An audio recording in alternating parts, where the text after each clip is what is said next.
Welcome to Evergreen Learning Spotlight. Today I'm joined by the math team from Mountain View High School. I'd like to introduce you to them now. First I have Jason Liu, a 10th grader, Rohith Nagari, an 11th grader, and Peter Liu, a 9th grader at Mountain View High School. Welcome. So we're here to talk a little bit about the math club at Mountain View. Rohith, why don't you tell me a little bit about the club and some of the things you guys do in there? The club's mainly for exposing kids to math that they won't really see in the traditional high school curriculum, like counting and probability and more advanced algebra and geometry.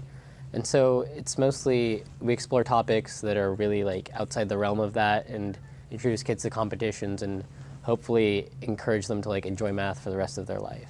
So is there a prerequisite to be in the club? Do you have to be at a certain level of math, or how do kids get into it? Jason? Well, usually we encourage everyone to do it. We usually prefer that they actually want to learn to do math. And it's mostly just about having fun and enjoying math and all the things you can do with it. Okay. So Peter, you're a freshman this year. Why did you join the math club?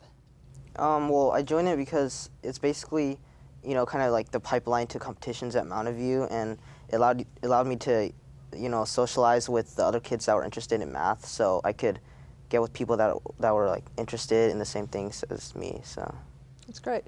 Now I know that you made quite a showing at the ciphering time trials. You guys placed 18th in the nation. Peter, what is the time trials and how do you place, and talk a little bit about that competition? So basically the ciphering time trials are just, they give you 10 sets of 3 questions, and there are 5 minutes to do those 3 questions. And basically, they give you 3 questions, you do them. After time is called for 5 minutes, then they give you the next set. And at the end, all the points from all 10 sets are added up, and the best freshman, sophomore, junior, and senior scores are added together to make the team score. Oh, great. So now 18th in the nation, and do you know how many teams were actually participating overall?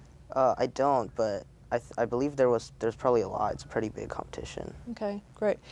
Rohith, you guys placed 16th in a 4x4 competition. So what is that, and how is that different from what the ciphering time trials? This one's formatted really uniquely in that you can have 4 teams, but you can have as many teams as you want actually, but there are 3 divisions, and the divisions are decided by the sum of the grade levels of the members on each team. So there's rock, paper, and scissors. And so your school's score is the highest rock score, the highest paper score, and the highest scissors score. And it's formatted a lot like the ciphering time trials in that it's the sets of questions, except you can work on it as a team on the questions together. And it's graded in the same way. Okay. Now, Jason, talk about the different types of math that are in this competition. I mean, is it just algebra, or geometry, addition? I mean, give me some idea of all the different types of math that... Yeah, so in Math Club, we pretty much tackle like every area of math there is. Definitely there's the normal math that you see every day, such as addition, subtraction, maybe on a higher level, but in addition there's also discrete math. We deal with advanced geometry, such as like, just like when you take shapes and you try to like find really hard dimensions about them. And then we also do other areas of math such as number theory, or we apply math to real life situations. It's just like basically everything. Okay. Now, going back to what you guys were talking about, the national competitions, usually when we say national competition, we think that you go someplace and compete. Now, this is a little different. Rohith, do you want to explain how this happens? All of the competitions we do for the most part in school, or like after school for an hour to 30 minutes to about an hour. And so it's a lot more convenient than having to go to like somewhere else just to compete. So that's an upside to it. So what prevents your coach or somebody from giving you the questions before? I mean, how do they make sure that this is a true competition? I don't think there's any like system. It's just honor code. Okay. Great. How do you prepare for the competition? Is it just in the math club, or do you guys meet after school without all the other team members, or what do you guys do? A lot of kids prepare for it outside of school with external resources that they find online, but a lot of kids also just show up to the meetings and participate there, and that's a really good way to also gain exposure and gain practice. So it sounds like there's some teamwork that needs to happen. Do you play to each other's strengths or what? I guess in the competitions, like the one we do for 4x4, we kind of divide the problems up based on who's good at what, or how well we think we can do at a certain problem. Like maybe if I see a problem about geometry and I'm really good at geometry, I'll be like, let me take this one. And Jason will see a problem about like number theory or something like that. He'll be like, I can do this one. And so we divide it up generally based on that. Why do you think Mountain View teams do so well in math? Well, I think a large part of it is the math club is just organized so well, and everybody knows exactly when the competitions are, so they can prepare. And the person in charge of math club at our school is Miss Elliott. She's the calculus teacher, so she knows all the students that are interested in math because they're in her class usually, and so she just really does a good job of putting it together.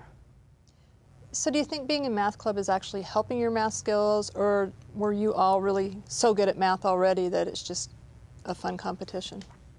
Well, one thing about math club is that it's usually not Miss Elliott who actually teaches us math. A lot of math club is about kids helping other kids. So every time you go to a meeting, you'll always learn something from someone else, and you can just communicate all your ideas, so everyone always improves. That's great. So are you guys finding the same thing then, or? Yeah, for the most part. All right. So what do you enjoy most about math club? I'll ask you, Jason. I like math club because, well, I am a math person. I love math, and I just think that when you have a lot of people in the same club who have all the same interests, then you can like build some really good chemistry, make new friends, and just keep doing math, which is really fun. So are you taking math in addition to the math club? Yes, I'm taking AP Statistics currently. So now you're a sophomore. What did you take last year? I took AP Calculus AB. Okay. What about you? I'm in an independent study multivariate calculus class. So, and you say independent study, is Yeah. that during the school day or? Yeah, second period. Okay. Participating in math club, like other clubs, are there things you've learned that you can apply to other areas of your life? I'll ask you that, Peter. Well, math is basically exercising logic with numbers. Mainly it's you have to think about like what you need to know to solve the problem. So logic is used basically in all parts of life. You know, when you're making decisions or if you're solving practical problems in life, it can be used really effectively. So you make it sound kind of simple. Well, I mean, a lot of practice, I guess.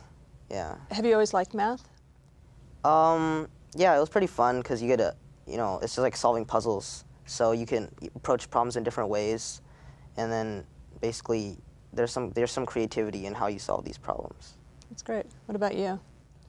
Yeah, I guess a lot of what Peter said and the problem-solving skills you learn in math are applicable in almost any other areas of life, and like the ability to think and construct things that are like outside of the box and think in new ways is always applicable in various areas.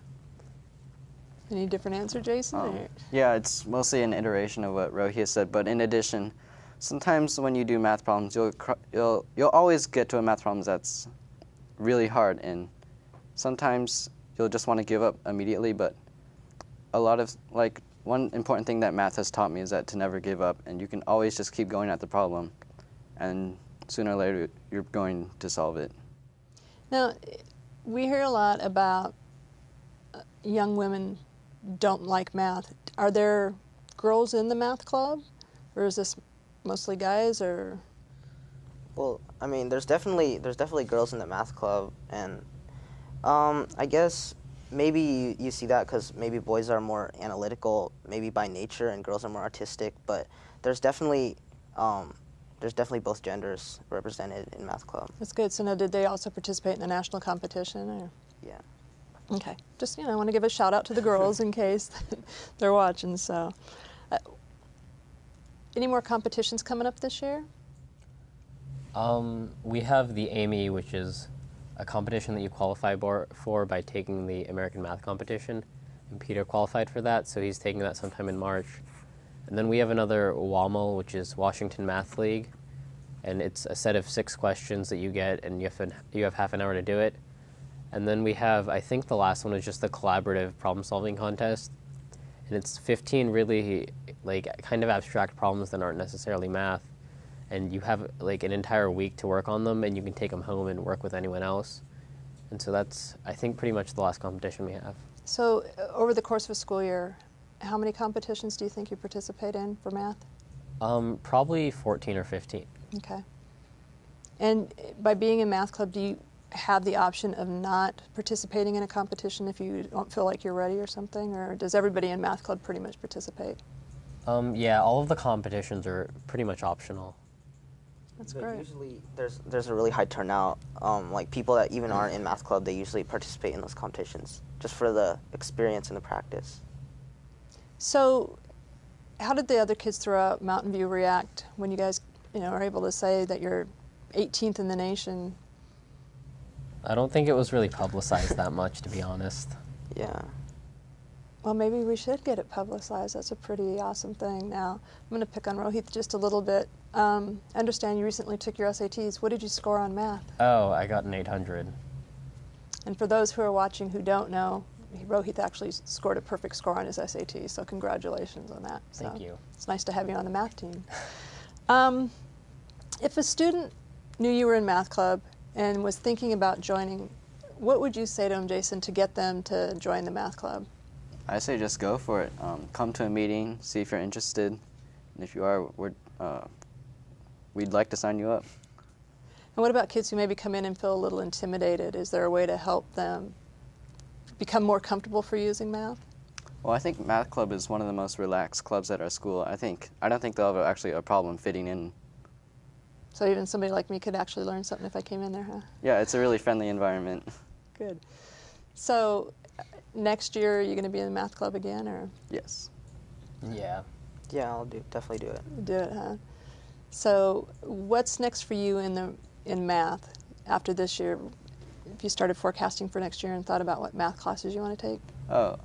Since I only took one of the calculus classes, next year I'll be taking the calculus BC class. Okay.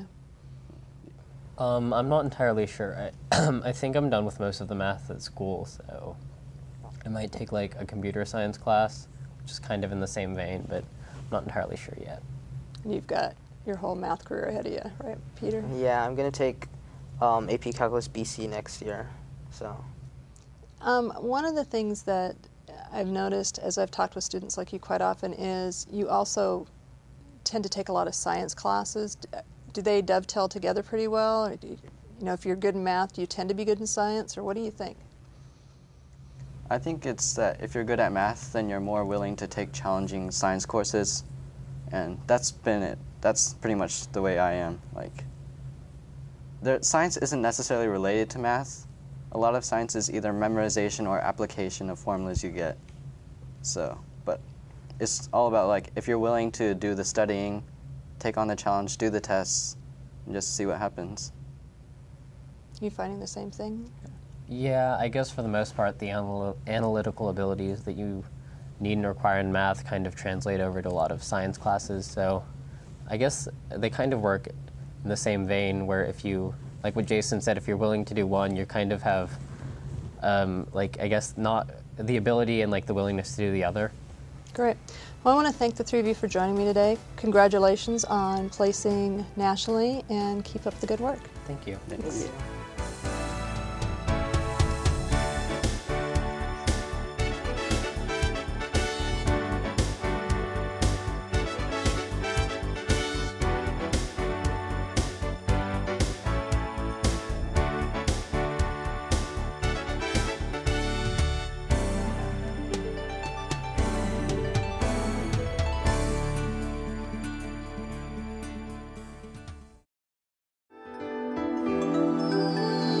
This program is being provided by the 15 members of the Vancouver Educational Telecommunications Consortium, TV, etc.